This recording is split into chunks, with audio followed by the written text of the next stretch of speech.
And we are back. What a week for Minnesota. I feel like every major news channel covered what's happening in Minnesota. Obviously, heated debates. People defend what they've seen on YouTube primarily, and also some people like seen it common. So let's talk about Minnesota fraud cases and try to explain some of them. Let's start with what's going on in Minnesota right now. Some of the problems started during the pandemic when the state rushed to get funding out. The biggest case involves a nonprofit called Feeding Our Future, which claimed it was serving huge numbers of meals to children. Prosecutors say many of those meals never happened and the money was instead used for personal expenses. But the fraud didn't even end when COVID did. They have discovered similar scams and programs that have been around for years, including housing assistance, autism services paid by Medicaid, and state-funded childcare. In those cases, providers are accused of billing the state for work that was inflated, misrepresented, or never done at all. Most of the people charged in these cases are Somali Americans, but not all of them. That said, this story has still become a controversial and political talking point for many politicians. And also, I went to the conference in August in Dallas, Windstorm, and Charlie Kirk was speaking. That was actually my question to Charlie Kirk. I came to the mic and I pretty much described to him our state. I don't know if you guys know, but we're like second in the country by amount of we spent per homeless. Different programs, I think it's like $46,000. So my question was, Charlie, I'm an immigrant. I never, you know.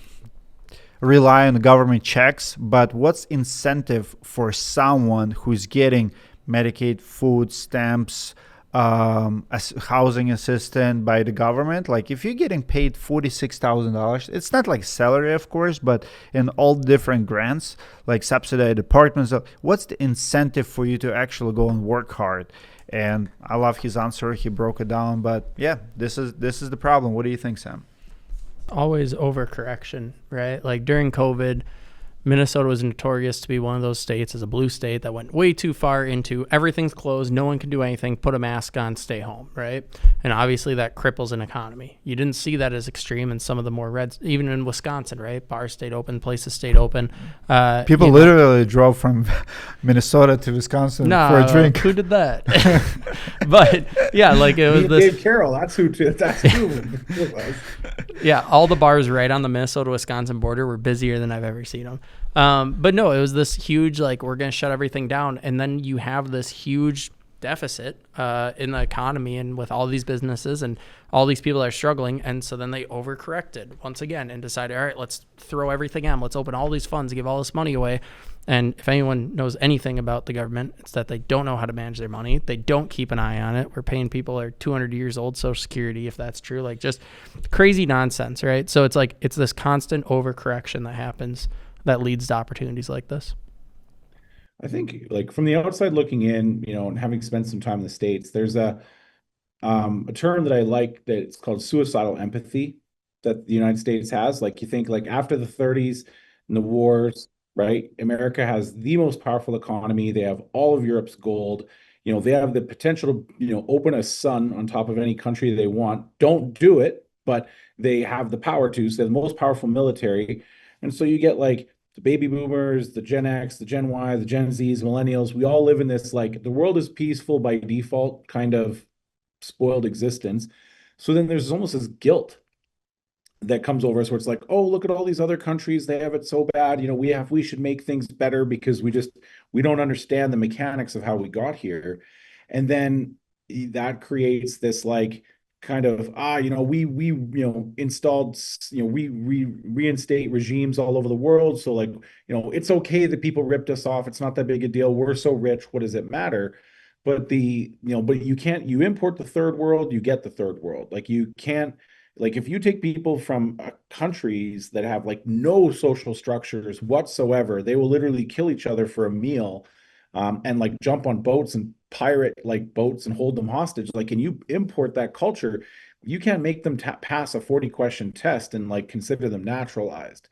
And so, like when I was researching this story coming up, another story from Minnesota that like is even bigger is this Pelican Rapids. This guy, I'm going to screw this up. Abdurrashid Bixi Dul had a site called Bilal in Pelican Rapids, Minnesota, claimed to be serving 6,000 meals a day in a town of 2,500 people. Like it was mathematically impossible.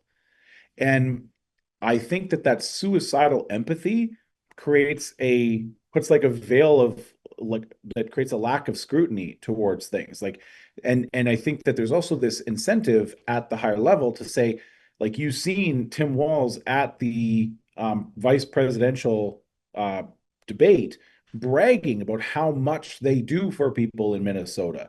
So like he's sitting up there bragging, oh, we have all these programs for kids and for the elderly and for the all the vulnerable.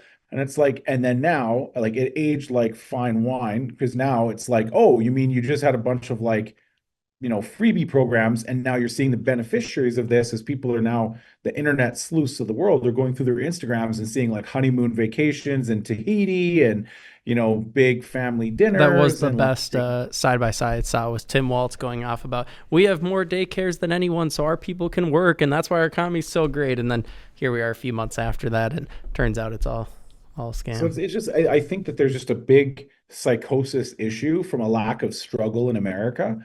And the difference is with you, Dimitri, was like you came from struggle looking for an opportunity. Other people came because the advertising was different. Like in the last 30 years, the advertising has changed. The advertising has been come to America, we'll take care of you, not come to America, we're the land of opportunity. Yes, and I 100% agree with you. If you import third world country, like they have to adapt, they have to play by these rules. You can't. What's the saying? You can't go to a different church with your own rule book, right? Like monastery. And I came from essentially a communist country. It wasn't communist in 2005, but USSR was. Like I grew up, I was born in communist country, and I see more communism in Minnesota today than I see in Russia. And I think it all comes down to mentality of people and what we believe in. Because in some communities, and this is like a lot of people attack us talking about it because, Somali. It's not only just Somali. And yes, it's not. In Feeding Our Future case, most defendants are Somali American, but not all. The leader of Feeding Our Future, Amy Bach, is not Somali, and she has already been convicted. Now, with that, I'll say this. Addressing Somali as a culture. Unfortunately, some communities are more tend to abuse the system than others. Like where I come from, like in Russia, it's common for people to say like everybody steals. It's almost like not a crime if you steal from the government. It's almost not a crime if you abuse the system, if you know where to get something, right? Like, oh, here, go sign up for this program. Here's what you do here. Everybody's doing it. It's a cultural thing. If you come from that country and you're okay of, faking the numbers, faking the income, maybe getting cash under the table just not to pay or get that apartment, get that benefit, it's a culture thing. I believe that most Americans don't have that culture. Most Americans believe that, hey, I work hard, I pay taxes, and hoping that government will not misspend those taxes and will be accountable for the money that you're paying. Because now it's a spit in our faces. Like, I run 3-4 businesses. My payroll is, I don't even know how much per week. It's hard, right, to have employees, to pay taxes, to do the right thing. And now think about all the people who stole from the program. Like the question is, who's going to be accountable? I think it's not just people who stole, but also government officials who did not look where they should be looking. Yeah, I think that's kind of the point, is like a lot of the attention's being turned to the Somali community, and it's this like attack of like they're doing it and they're fraudulent. But like if you look at really who allowed it to happen. Yeah, we'll let them. Right? Like, yeah, where is the line? They came trying to accountable? steal, and we'll let them. Okay, like take advantage of us. Yeah. It's the helpful idiots, right? Like they find helpful idiots in everything they do. The problem is that the conversation gets devoid of fact because you get considered like prejudiced or racist to the point where, like, I mean, it's got to be exhausting being the people who are always like defending the like. I mean, every month there's a new thing. It's like that they're telling that we're so bad, but like right now the other side, there's, oh, Somalia built America, but the first recorded immigrants were coming in 1920, right? Like they didn't come here until the 1920, and like really the big immigration wave happened in the 1990s. So, there's this like, they didn't fight in the world wars. They didn't liberate us from the British. They did look at us. I'm from Canada. Like they didn't, they weren't there. So Canadians, most I think we American have to have a Canadian right conversation with there. facts. What's that? Sorry? I said you're Canada's most American Canadian. Yeah, Yeah, definitely. I agree. I think it's one of those like human nature is like people will be fraudulent. We know this in every government in the country or in the world is like if given the opportunity, people will lie, cheat, and steal. Certain people, not everyone, right? You said most people are hardworking Americans, but there will be people that will fill that void. And if our government and people in charge leave a door open where people can commit fraud and steal and lie and cheat, we know that criminals will step in and fill that void. So we need to make sure we're not leaving voids like that open. I think those are the people to blame. We know there'll always be bad people. You can't extinguish them all. Stop giving opportunity. I will also say this, like what truly works is exposure. Like I love YouTube. I love that this story did not come from CNN or CBS. It came from a YouTuber. And everybody can do it. Like YouTube is free, Facebook is free. Just take your camera, go like see something, say something, right?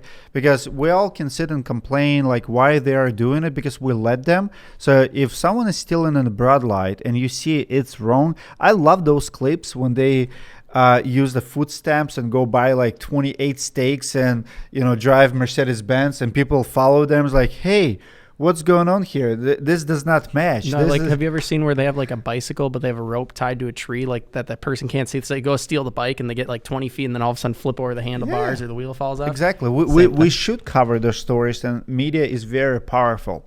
Now, we're going to take a break. We're going to keep talking about fraudsters. Our next story will be about PPP COVID loans in roofing and construction. Don't go anywhere.